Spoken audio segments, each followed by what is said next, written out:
wish I would have got a before picture. But we've had storm after storm after storm, including tropical storms, thunderstorms, the whole nine. And every time I turn around, I'm having to do cleanup in the girls' woods.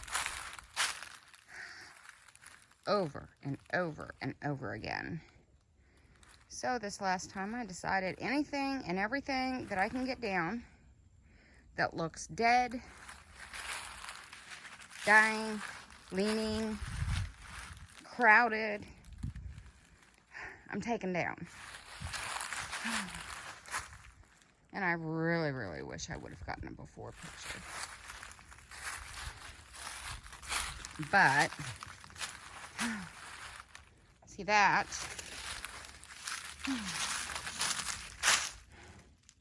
That's one that was dying. And it started lifting up here at the root. So it was going to come down eventually. See that move?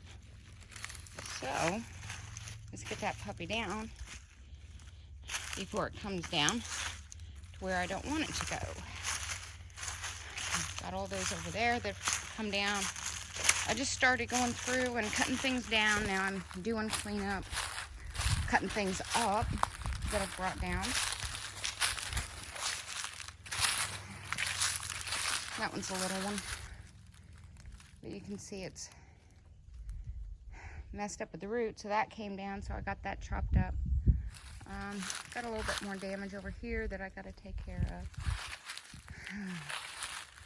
Quick pan over here. There's my truck. It's kind of loaded. I got the big stuff on the bottom, little stuff on top.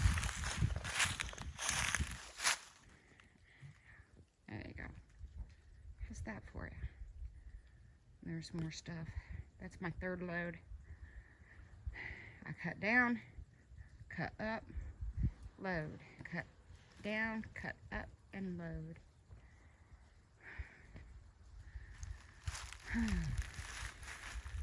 Still have some stuff to cut down, things that are leaning, but the safety of my girls is really important. They have all this area. They have their barn. They have their pasture area in front of the barn. And then they have access to the woods when I want them to or allow them to, just because right now it's electric fence around the barn or around the woods. And I really do, the dogs, Brandy and Shelly, the livestock guardian dogs,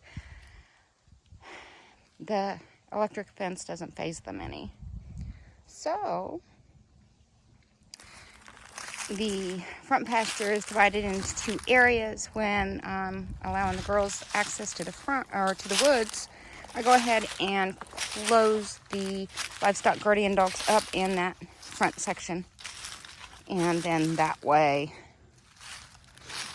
the girls have access to not only the woods, but they can go back and forth to the barn. Now some of the ones that are cut down and leaving little stumps, I'm going to get those, but those were easier to cut at a higher level, so I left them there for right now, and then I'll go back through and get those cut down once all the rest of the work is done. I didn't want to concentrate on taking those, some of those down all the way. Something else that I'm doing just for safety's sake is if I trip over it, I assume that the girls are going to trip over it, even though they're goats. So I'm taking that stuff down as well. Briars. This is how we got the name of the farm. We have 4 creeks, lots of briars. So the girls like to eat those though. You can tell they've been munching. There are some areas that it's pretty thick, so I've been going through and getting that stuff cleared out as well. But little stumps and things like that little guy, I'll come back and use a Sawzall on that, because that is a trip hazard. not only for me, but for them potentially. So I want to get that out of there. But I use a Sawzall for that. Okay, that's where I am right now. But like I said, I wish I would have gotten a before picture, because it was a disaster area. And I've been cleaning up these woods for about 3-4 years now. And every time I turn around, something happens. So it's time to just intentionally take things down, more so than what I had been doing. So until next time, bye.